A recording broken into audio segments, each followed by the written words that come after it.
What's going on, everybody, and welcome to the Other Side of the Firewall podcast, where we talk about the latest and greatest in cybersecurity news, as well as behind those movers and shakers and glass ceiling breakers, as people of color have made to the other side of the proverbial firewall. My name is Ryan Williams, and as always, I'm joined by Shannon. What's up? What's up? What's going on? So, welcome back to the show, Shannon. So, if you guys have not already, please go back last week to check out that show as well. We had special guest Chris Abacon, and we featured an episode from Mr. Johnny Jones Jr., which is way back from season 1, episode 155. So definitely check us out for last week. And then obviously continue to like, share, subscribe, all that good stuff. Share us with your friends. We greatly appreciate it. We've seen traffic go up, so we like to keep it that way. Without further ado, I'll give it to Shannon. All right, everybody. So this article is from Reuters.com, right? And it's by Christopher Bing, Raphael Satter, and James Pearson. And the title of this one is Israeli Cybersecurity Professionals Band Together Amid Gaza War. So we're not getting into the geopolitical here, right? Like you know what we're all about. It's all about the cyber, right? So what ended up happening here is that there was some hacking going on in Israel when it came to some school children, right? Like what they were seeing, screenshots that were going around from Zoom, things of that nature, right? So what ended up happening was Israeli information security professionals are getting together and they're providing free cybersecurity services to Israeli companies, right? To try to combat this hacktivism that's going on, that's supporting Hamas, right? So what they're doing here, this is not one of those things where they're being retaliatory in nature, right, with what's going on in the news. So unless you're living under a rock, you're seeing it everywhere, right, about how Hamas and Israel are going back and forth and they're fighting. But what they're trying to do here, right, is they're just trying to keep some services up and running, like school services for Israeli families that are falling victim to hacktivism, right? For people that are not supportive of their side of Israel, right? So again, this is we've talked about it before on the show, right? So we talk about how before any bullet is shot, any tank rolls in. We talked about cybersecurity, and we talked about how people are going cyber warfare is how it's all going to start out, right? So we're a little bit over a week now into this conflict, and we still have cybersecurity issues to where they're still using it, for disruption, right? So it's not just we do this and then roll in with tanks. It's like we do this, we roll in with tanks, and then we continue with this, right? And we're even seeing it over with the Russia and Ukraine conflict as well, right? Cybersecurity plays a major role in this, but again, these Israeli companies, they're trying to keep disruption from happening and keep children in school, right, remotely, right, because they're not sending the children out in public to the schools, right, because it's dangerous right now.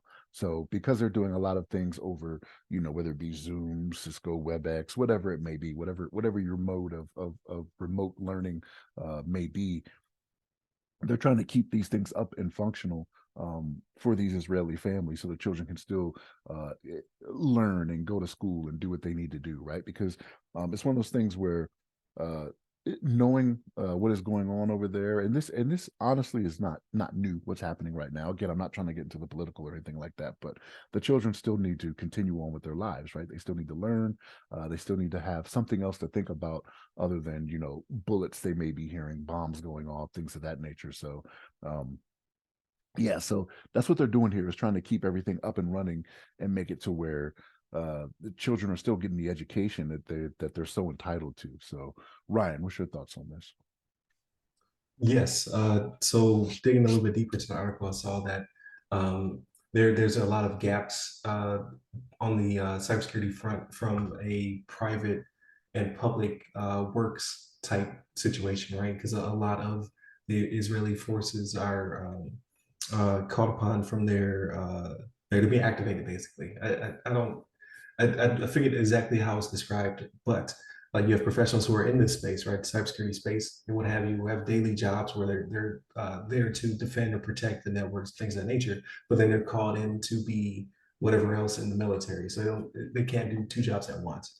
So it's interesting to see that it's kind of like a clinic is being stood up, right? Like you have all of these members kind of banding together to, like you said, continue to protect the kids so they can go to school, protected from hacktivism, so they're not seeing anti-Israeli things, pro-Palestinian things, like just being swept up in all of the geopolitical ness of it, right? Like to allow them to continue to go to school, to do their thing. But then this is also spilling out into the community as well. So kind of like when we talked about the RIT episode from last week, where Google is funding RIT to do their cybersecurity clinics is somewhat similar.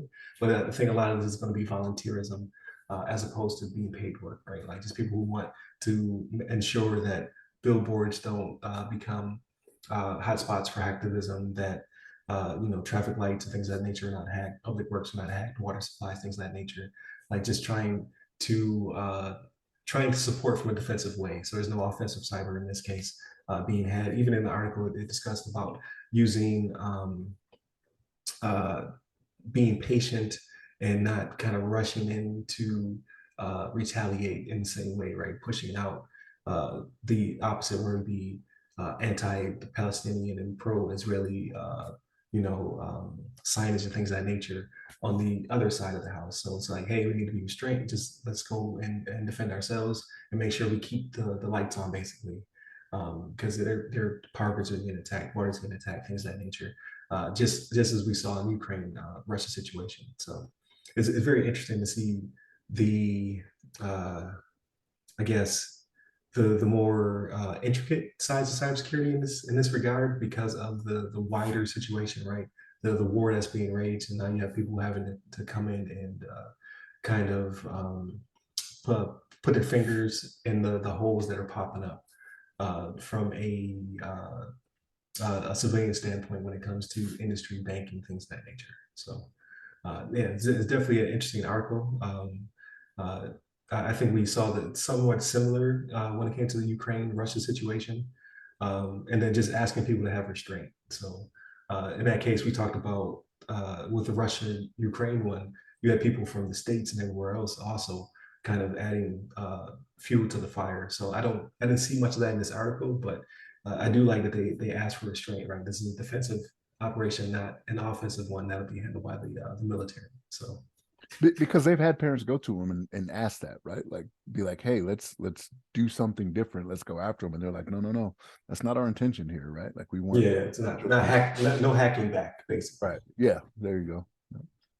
So yeah, very very interesting article. I'm sure a lot more will come of this, especially as we saw the I keep wanting to say post Ukraine Russia, but it's still happening, right? Like it's still the war is still being raged. Um, but in that case, we kind of saw the road to war happening. We saw the tanks start to amass on the border, and then Europe had to step in, knowing that there would be some fallout from systems in Ukraine being hit that would spread into the EU and the States as well. So they kind of were being proactive. In this case, because of how quickly things escalated, there wasn't a lot of that being done. So it's going to be kind of interesting to see how this volunteer force basically comes in and then provides protections after the fact. So as things have already started to rage. Um, so I'm sure there'll be more of this throughout the upcoming weeks. But with that being said, please continue to tune in. Please like, share, subscribe, all that good stuff, so we can continue to spread the show to your nerdy friends and those who are interested in this type of not really journalism, right? Like somebody wrote this article. We're just talking over top of it, provide our commentary. But if that interests you, please continue to like, listen, and share all that good stuff. Hit us up on the websites that go by our name. Give me a person. I'm at RY Security Guy. That's RY Security Guy. You can find me on LinkedIn, Clubhouse, Twitter, and Threads. Stay safe, stay secure.